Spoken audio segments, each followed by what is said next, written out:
그리스도의 몸을 세우는 온전한 성도라는 제목으로 하나님 말씀 전하겠습니다. 새해가 되면 마음이 새로워지죠. 올해는 좀 달라지고 싶은 그런 마음이 누구에게나 다 듭니다.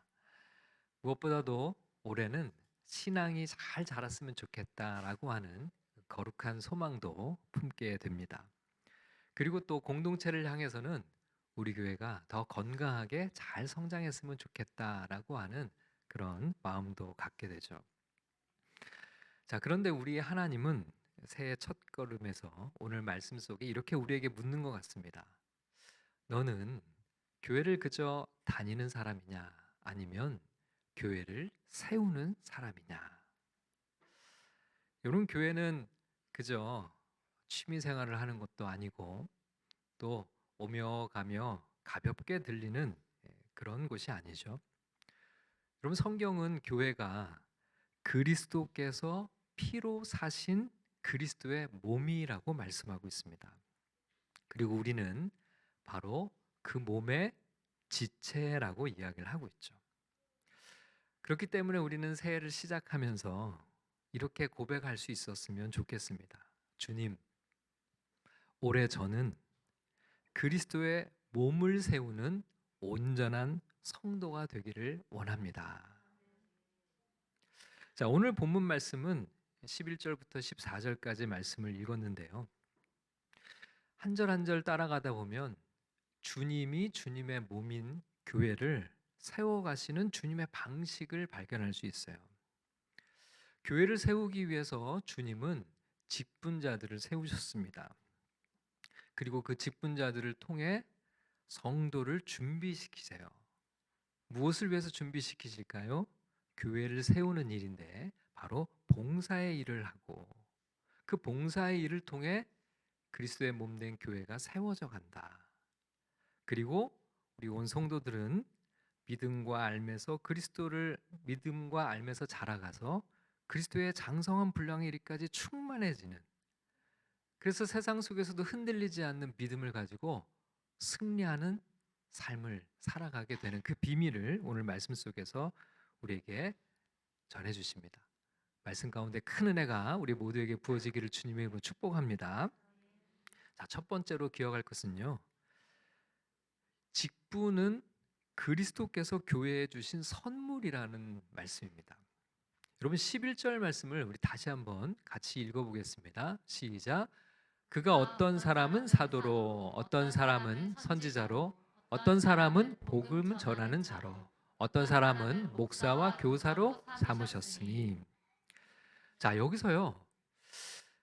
사도를 세우시고 선지자를 세우시고 복음 전하는 자를 삼으시고 목사와 교사를 삼으시는 이 주체가 누구냐? 자, 오늘 말씀 속에 그라고 되어 있어요. 그가 세우신다. 자, 그가 누구실까요? 그가 바로 그리스도 예수십니다. 여러분, 교회를 세워 가시면서 또 직분자를 세우시고 교회를 이끌어 가시는 분은 바로 그입니다. 그분 예수 그리스도시죠. 여러분, 교회의 모든 시작은 예수님이에요. 교회의 주어는 사람이 아닙니다. 어떤 사람은 교회를 잘 모르다 보니까 교회를 목사 거라고 생각하는 사람도 있어요. 교회를 잘 안 다니는 사람들은 교회 그 목사 거지. 그런데 가끔 보면 교회에 다니시는데도 종종 그렇게 생각을 하시는 분들도 계시는 것 같아요. 여러분, 교회는 제 거 아닙니다. 교회는 주님, 바로 그리스도 예수의 몸이고 그분의 것이에요. 그리고 그분이 교회를 이끌어 가시는 거죠. 여러분, 교회 생활을 하면서 자꾸 그분에게 집중하지 못하고 사람에게 집중하는 경우들이 있어요. 사람 때문에 자꾸 흔들리는 거죠. 시험에 들기도 하고, 사람 때문에 교회를 가기 싫다는 사람도 있어요. 사람 때문에 자꾸 마음이 자라지를 못하는 거예요. 근데 여러분, 교회는 처음부터 끝까지 그분을 바라보는 곳입니다. 그분이 세우시는 곳이고 그분이 이끌어가고 계시는 거죠. 여러분, 우리는 시선을 늘 예수 그리스도에게 고정해야 돼요. 교회를 세우시는 분은 오직 한 분, 그리스도 예수시죠. 여러분, 우리가 교회를 세우는 일에 동참하는 것은 이 세상에서 가장 거룩한 일입니다. 왜냐하면 예수님이 이 땅에서 행하시는 첫 번의 일이기 때문에 그렇죠.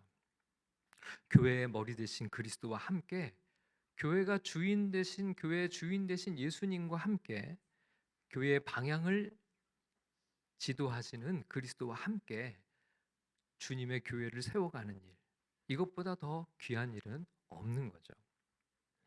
자, 그런데 이 말씀 속을 보면 그가 무엇을 하셨냐면 교회에 여러 직분자들을 세우셨다는 거예요. 어떤 사람은 사도로, 어떤 사람은 선지자로, 어떤 사람은 복음 전하는 자로, 어떤 사람은 목사와 교사로 세우셨다. 그렇게 말씀을 하세요.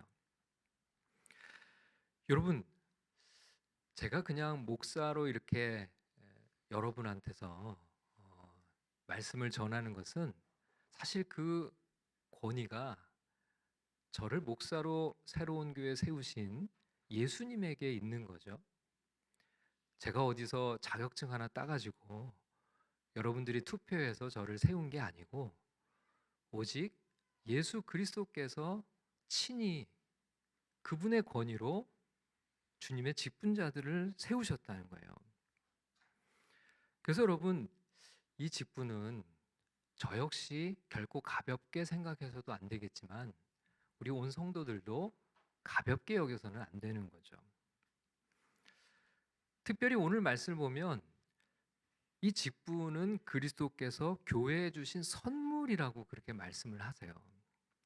여러분이 오늘 11절을 읽었지만 7절, 8절 말씀을 조금 더 살펴볼 필요가 있는데요. 7절 말씀을 같이 읽어보겠습니다. 시작. 우리 각 사람에게 그리스도의 선물의 분량대로 은혜를 주셨나니.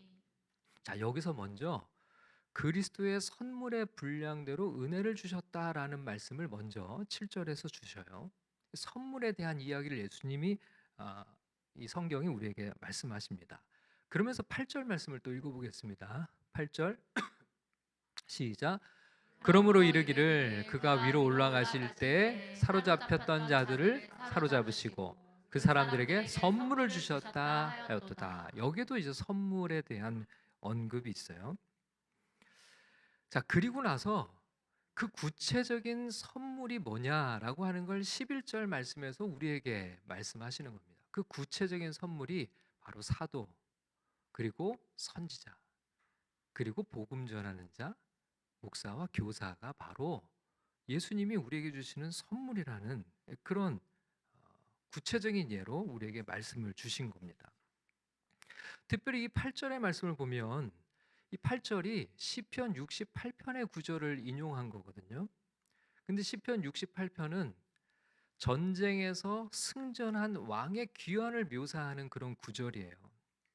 전쟁에서 승리한 왕이 전리품을 가지고 돌아와서 백성들에게 선물을 나눠주는 그런 장면이거든요.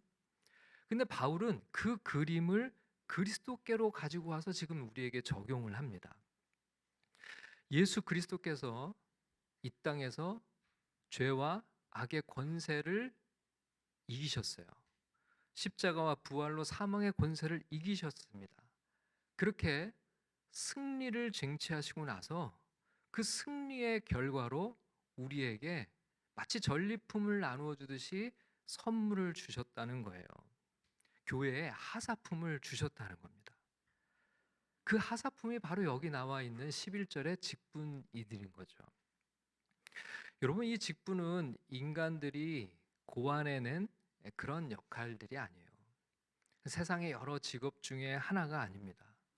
승리하신 그리스도의 권위에서 우리에게 부여된 승리의 하사품이라는 거예요. 만왕의 왕이시고 온 우주의 왕이신 그분께서 교회에 주신 선물이라는 거죠. 직분자들은 그리스도께서 교회에 주신 하늘의 선물이라는 사실을 저도 여러분도 항상 기억을 해야 됩니다.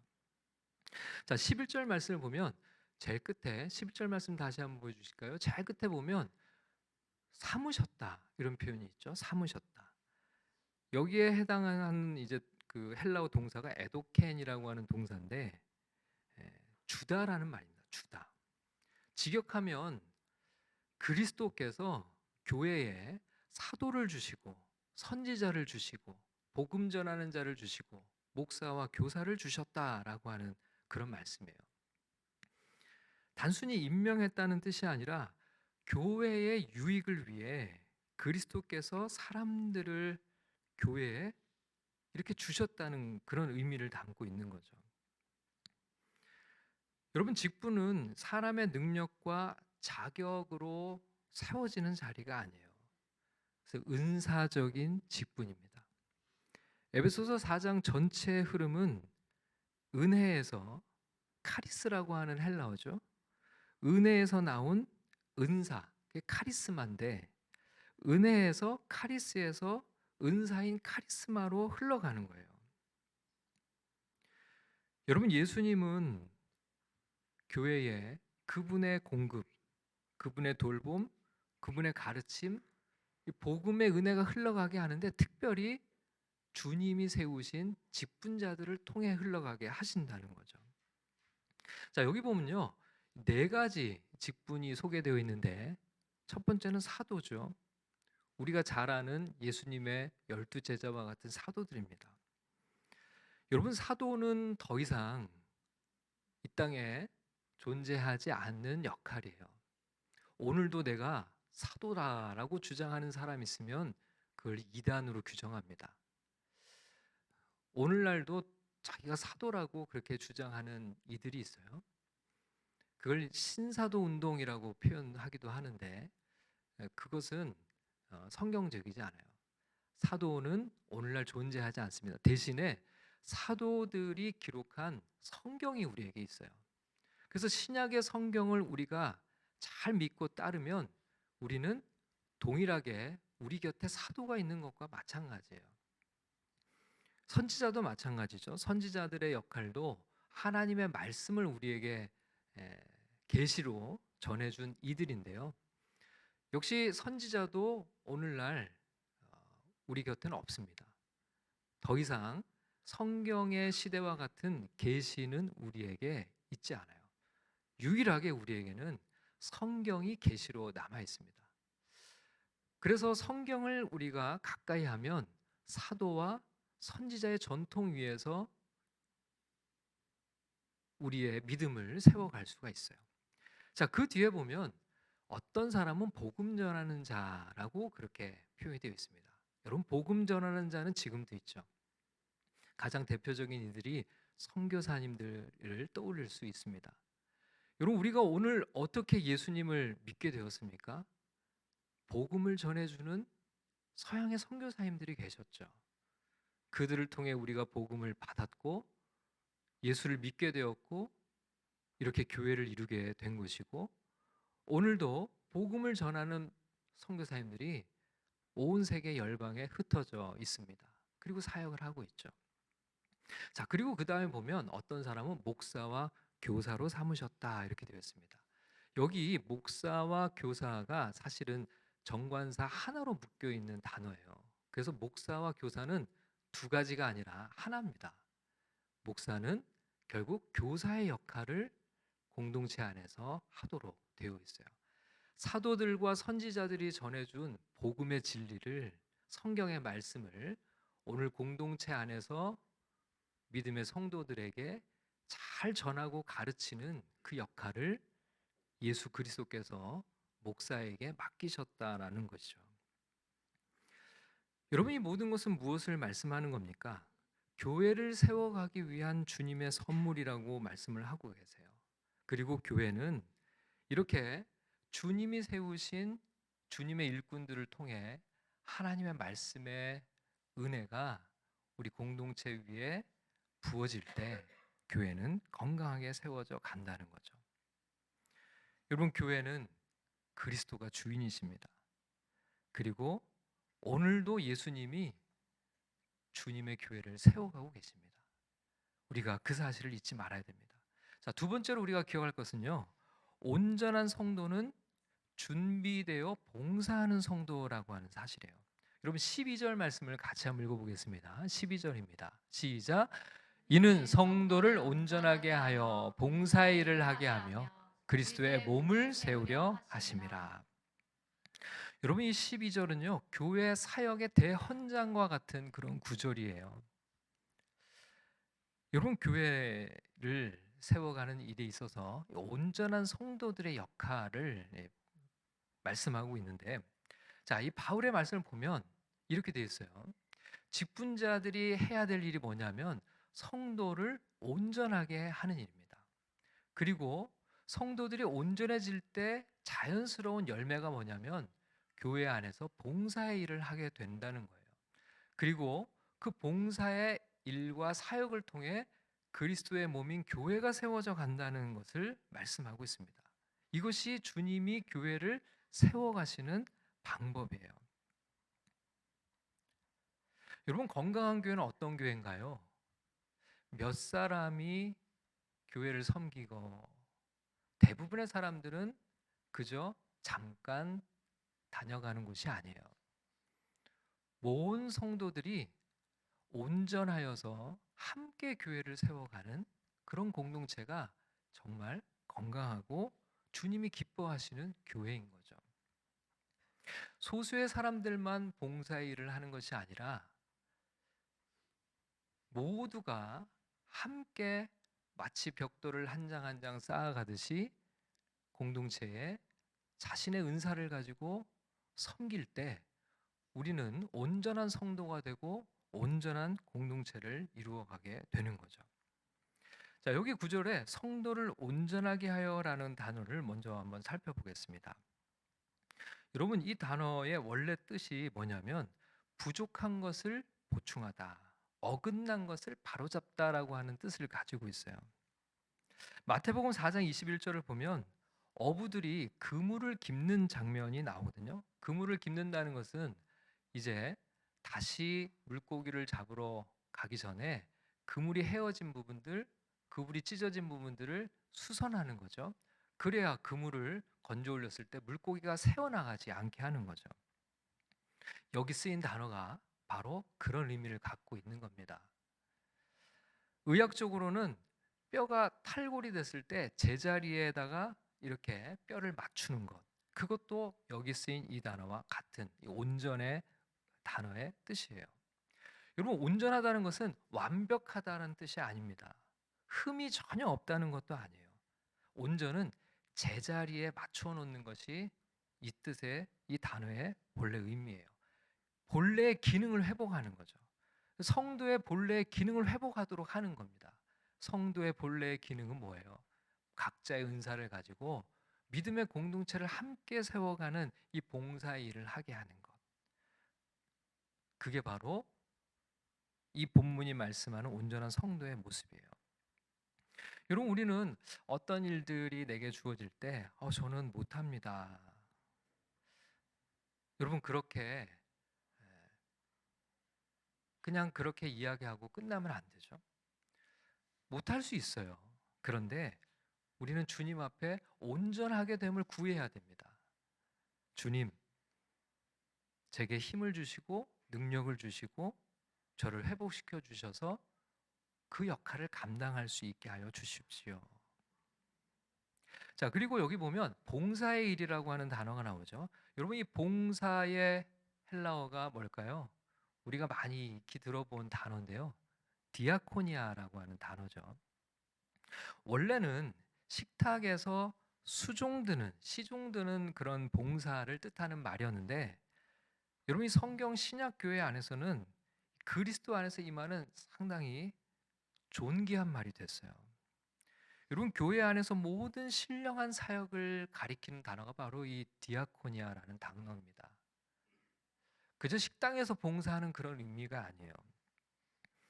이 사역이라고 번역을 할 수 있습니다. 교회 안에서 아주 고귀하고 거룩한 섬김, 바로 사역이라고 부르는 것들이죠. 그러니까 봉사의 일을 다른 말로 하면 사역을 하게 한다라는 뜻이에요. 우리 온 성도들이 온전하게 될 때 자연스럽게 사역의 열매들이 맺혀지는 거죠. 처음에는 믿음의 삶을 시작을 했을 때 하나님께 어떤 복을 받을까에 대한 관심들이 크지만 점점 믿음이 자라면 어떻게 돼요? 내가 주님을 위해서 무엇을 할 수 있을까? 어떤 사역으로 주님의 나라와 주님의 몸된 교회를 위해 내가 헌신할 수 있을까를 생각하게 되는 거죠. 그래서 성도들이 제 기능을, 제자리를 찾게 되면 자연스러운 열매는 사역의 자리에 서게 된다는 겁니다.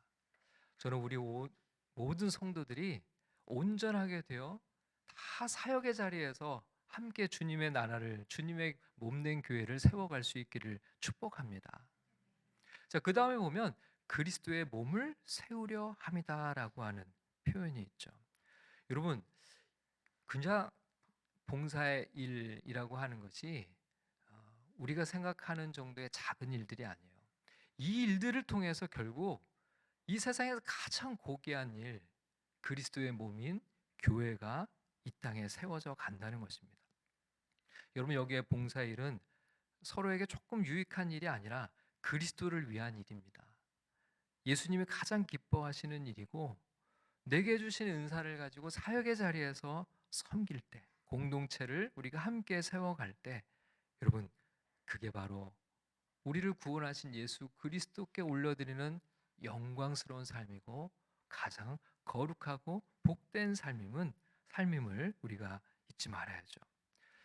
자, 다음 말씀은 믿음과 알매서 자라 그리스도의 충만에 이르라, 그렇게 말씀하세요. 13절 말씀을 우리 같이 읽어보겠습니다. 13절입니다. 시작. 우리가 다 하나님의 아들을 믿는 것과 아는 일에 하나가 되어 온전한 사람을 이루어 그리스도의 장성한 분량이 충만한 데까지 이르리니. 자, 11절과 12절이 은사와 사역의 원리를 우리에게 말씀해 주셨다면 13절은 이 사역이 도달할 최종적 목표가 어딘지에 대해서 말씀하고 있어요.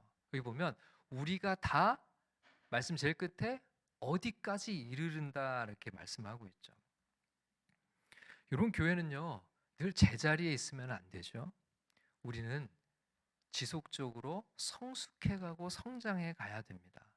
그런데 그것은요 한두 사람이 아니라 우리 모두가 다 같이 함께 이루어야 할 우리의 신앙의 목표가 있어요. 여러분, 주님은 우리를 그렇게 공동체로 부르셨습니다. 함께 성장해 가기를.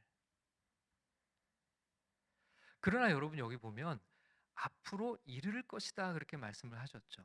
우리는 모두 완성된 존재가 아니라 완성을 향해 나아가고 있는 그런 과정 중에 있는 공동체라고 할 수가 있겠죠.